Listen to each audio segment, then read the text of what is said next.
O WW está voltando do intervalo. Isenções. Isenções. Esse é um dos pontos nevrálgicos na reforma tributária, é disso que nós vamos falar agora. Os tais regimes diferenciados com alíquotas menores ou mesmo com isenção são os pontos que causam, evidentemente, as maiores divergências. Vamos lá, vamos ver alguns desses itens dessa lista. Você confere na reportagem de Luciana Amaral. Na cesta básica, com alíquota zero, foram acrescentados só o óleo de soja e de babaçu. As carnes continuaram apenas na lista ampliada de alimentos, com desconto de 60% em relação à alíquota padrão, que ainda vai ser definida. O agronegócio queria a isenção completa, com a proteína animal incluída na cesta básica de alimentos. Isso aumenta a tributação no final do dia para o consumidor brasileiro, né? A gente vai exportar carne com alíquota zero, com imunidade, mas o brasileiro, quando for consumir aqui, ele vai pagar 11%. Não é justo isso, né? A isenção do imposto para carnes mais baratas também foi defendida nos últimos dias pelo presidente Lula. Já os deputados do grupo de trabalho argumentam que a inclusão da proteína na lista do imposto zero iria aumentar a alíquota do IVA em mais de 0,5 ponto percentual. Todo mundo quer ver, nesse momento, o seu setor beneficiado, né? Só que nós temos que pensar que é uma mudança de mentalidade. Agora você trabalha com crédito e débito, você trabalha com o imposto pago só na ponta. Quando ele compra, ele tem o seu imposto pago, quando ele vende, ele tem creditado. Então aquele imposto de, vamos supor, de 20, ele não é 20, porque se ele pagou 15 aqui é só 5. Entre os regimes diferenciados, o relatório manteve os benefícios da Zona Franca de Manaus. Outro ponto beneficia o setor imobiliário. Houve uma redução de 40% na alíquota das operações com imóveis e de 60% nas operações de locação. O relatório também criou a figura do nanoempreendedor, que estará isento de imposto. São trabalhadores informais com renda anual de até R$ 40.500. Esse valor é metade do teto da receita atual dos microempreendedores, de R$ 81 mil. Michara, começando por você, a Vanessa encerrou o bloco anterior. Quando abordamos as questões do imposto seletivo, o que me parece que ficou no ar para quem nos acompanha é a falta de uma coerência, de um eixo, se fôssemos falar, né, de um leitmotiv, de um fio vermelho que puxe isso. Quando você se debruça sobre a questão dos regimes diferenciados, você encontra coerência? Eu estou, evidentemente, generalizando, ou é impossível a gente abordar a questão dessa maneira? William, sinceramente eu encontro coerência. Eu acho que se discutiu muito a questão da alíquota única aqui, mas nós estamos no modelo mundial. A França tem 4 alíquotas, a Alemanha tem 3, a Itália tem 5, Portugal tem 4, é mais ou menos o que acontece no mundo todo, né?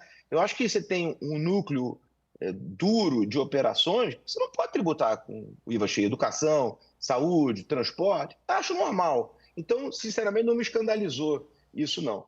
Agora, tem uma discussão importante, que é da cesta básica, né?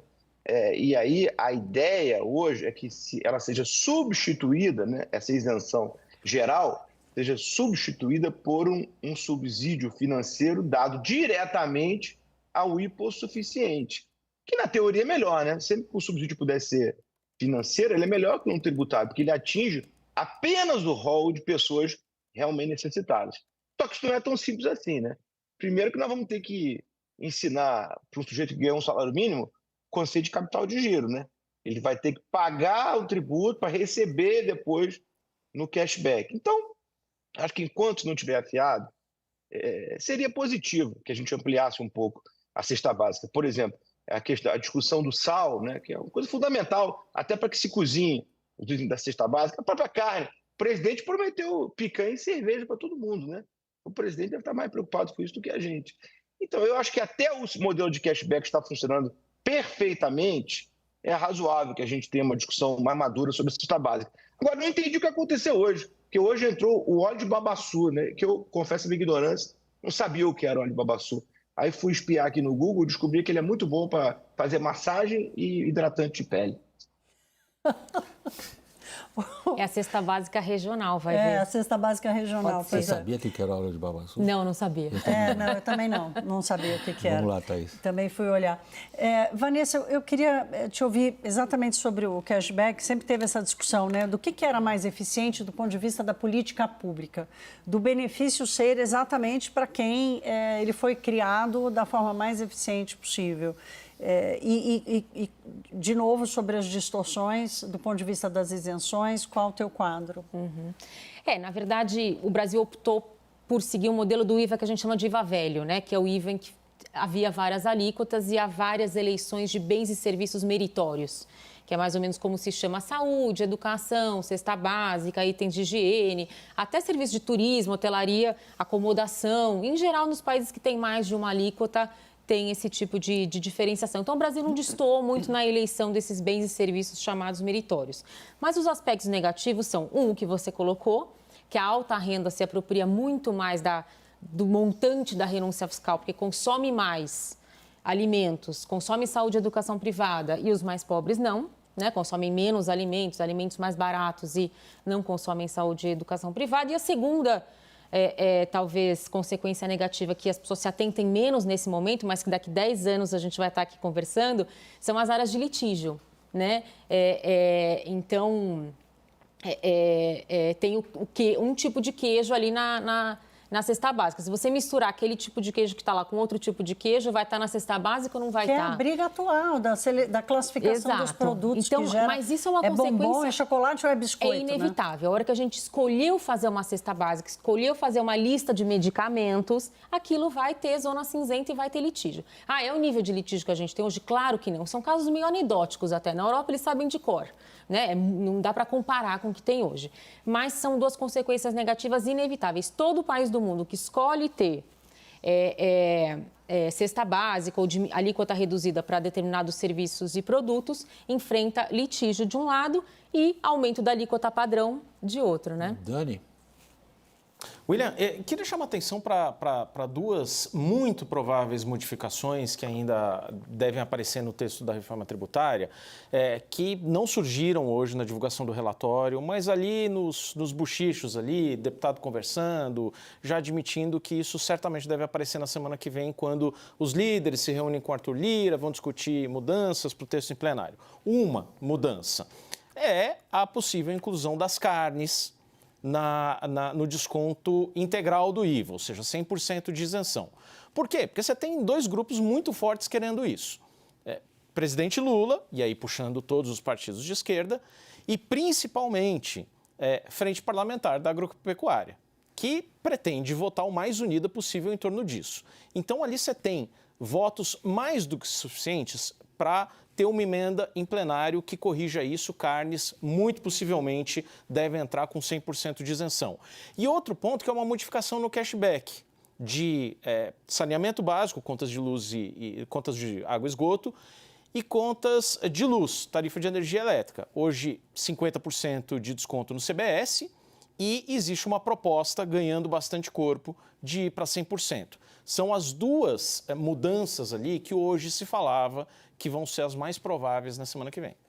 Eu posso pegar a carona aqui, que eu queria ouvir o Bichara sobre litígio, né? O Brasil já é recordista em contencioso tributário, do jeito que está, e o Daniel avisando que ainda vai mudar, né? Tem mudar o plenário da Câmara e ainda tem o Senado, mas do jeito que está, qual é a redução de litigiosidade da proposta? Thaís, eu acho que é brutal. Eu acho que se a gente conseguir implementar a reforma como ela está feita hoje, nós vamos mais ou menos para um padrão mundial de litígio de IVA, que é muito baixo, né? Então, eu acho que a proposta é muito meritória nesse sentido. Agora, tem algumas coisas que nós vamos ter que tropicalizar e entender como é que vai acontecer. Dou um exemplo simples.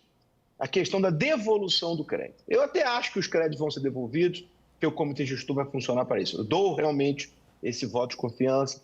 Agora eu te pergunto, e se não for, como hoje eles não são? Cachorro mordido de cobra tem medo de linguiça, né? Então, tinha que ter um enforcement no projeto de lei. Tinha que haver uma sanção se esses créditos não forem devolvidos, né? Eu tenho um pouco de medo desse tipo de coisa, né? De novo, eu acho que vão ser devolvidos, mas Se vão, não tinha problema nenhum a gente colocar uma sanção, acaso isso não aconteça. Então, eu tenho um tipo de preocupação que é de quem vive no Brasil, conhece o Brasil, né? Agora, eu acho que, no geral, haverá uma redução brutal da litigiosidade. Nós fizemos uma pesquisa no INSPER, na época da PEC 45, lá no Núcleo de Tributação. O Breno Vasconcelos e a Thaís Veiga lideraram essa pesquisa e a gente olhou os 753 balanços das empresas abertas para ver quais eram as discussões dos 5 tributos substituídos, né? ICMS, ISS, PIS, COFINS e IPI. E olhamos se aquela discussão permaneceria ou não, dado o modelo da PEC 45. A gente chegou a um nível de impacto e ou redução nessas discussões de 96%. E os 4% restantes, na verdade, a gente não conseguiu verificar por falta de informação nas demonstrações financeiras. Então, tem aí uma evidência de que, de fato, o litígio deve despencar, até porque não tem nenhuma evidência empírica, nem na Europa, que tem um IVA que vai ser parecido com o do Brasil, de que exista litígio, exceto nessas zonas de área cinzenta. Bichara, a gente tem aproximadamente mais 2 minutos até eu ser obrigado a ir para o intervalo. Eu acho que a gente devia ter feito um programa só sobre isso, no fundo. Mas a gente está em grade de televisão, eu sou obrigado a manter os tempos muito estritos, por isso eu já peço desculpas pela minha falta de cortesia em relação a vocês dois, nossos convidados. Imagina. Mas, Bichara, a título de resumo para o público leigo, essa regulamentação da reforma tributária, ela mantém o que você, em outras ocasiões, já disse que era um peso muito grande da mão do fisco sobre o contribuinte, ou desde que você disse aquilo 2 meses atrás, aqui no nosso programa, para cá na regulamentação, essa balança encontrou um ponto mais de equilíbrio? Não, acho que não encontrou não, William. Acho que não encontrou e para a gente ilustrar aqui para quem nos assiste, eu acho que essa reforma ela tem 2 faces muito diferentes. Uma ensolarada e uma muito escura. A ensolarada é a do IVA, que a gente importa o modelo mundial de um tributo que funciona bem no mundo inteiro, tem um baixíssimo índice de litígio, é um imposto que todo mundo já conhece e funciona muito bem. Mas ela tem uma face obscura, bastante obscura, que foram os penduricalhos que vieram junto da PEC para viabilizar a sua aprovação política. E aí eu destaco o seletivo, que a gente já conversou, uma contribuição que 17 estados poderão criar sobre itens primários ou semi-elaborados, que em momento nenhum foi discutida com o contribuinte e apareceu, né, no meio da reforma. Então você tem umas coisinhas assim que não tem nada a ver com IVA, mas que vão aparecendo ali. E essas coisas que vão prejudicar o contribuinte e constituem um lado negro da reforma, né? Se fosse só o IVA, estava ótimo. O problema é que nós vamos ter que lidar com uma série de coisas que estão vindo junto. E só para encerrar, William, assim, esse texto do PL é um texto muito complexo. Ele tem inúmeros detalhes que a gente não falou hoje aqui, até porque nem caberiam. Só que é o seguinte, é impossível discutir isso em uma semana. Então, eu realmente acho que a gente precisa dar um freio de arrumação nisso. Não há motivo para essa sofreguidão. Se a gente gastar mais alguns meses debatendo o texto, nós vamos produzir uma reforma melhor. A reforma tributária tem que ser feita com reflexo e não na reflexão. Aliás, o contrário, né? Na reflexão e não no reflexo, como a gente está fazendo agora. Essa coisa de se aprovar até semana que vem não tem nenhuma justificativa. A reforma tributária não tem que ser troféu para ninguém. Tem que ser um avanço civilizatório brasileiro. E, para isso, a gente precisa amadurecer o texto, precisa discutir isso um pouco mais.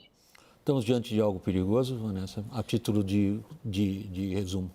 Não, eu achei que esse período das audiências públicas e esse diálogo prévio, a leitura do relatório hoje, melhoraram relevantemente a estrutura do IVA. Eu acho que haviam ali pontos para esclarecer. Por exemplo, devolução do crédito acumulado, que era em 60 dias, eles diminuíram para 30. O contribuinte vai poder tomar o crédito do imposto na nota fiscal, não esperar o pagamento para o fisco, né, dependendo do sistema. Então, acho que houve, do ponto de vista estrutural do IVA, para a generalidade dos contribuintes, eu achei que o projeto melhorou em relação à Câmara. Aliás, melhorou na Câmara em relação ao original. Desculpa mais uma vez, porque Imagina, tão mal educados de cortar o tempo de vocês. Vocês que se dispuseram a participar da nossa roda, emprestando o tempo de vocês a nós e ao público. Eu queria começar por você o agradecimento, Vanessa Canado, professora de Direito Tributário do INSPER, meu boa noite. Obrigada. Igualmente, muito obrigado, Luiz Gustavo Bichara, advogado tributarista, pela disposição de participar, e nosso boa noite a você no Rio. Eu que agradeço. Um abraço.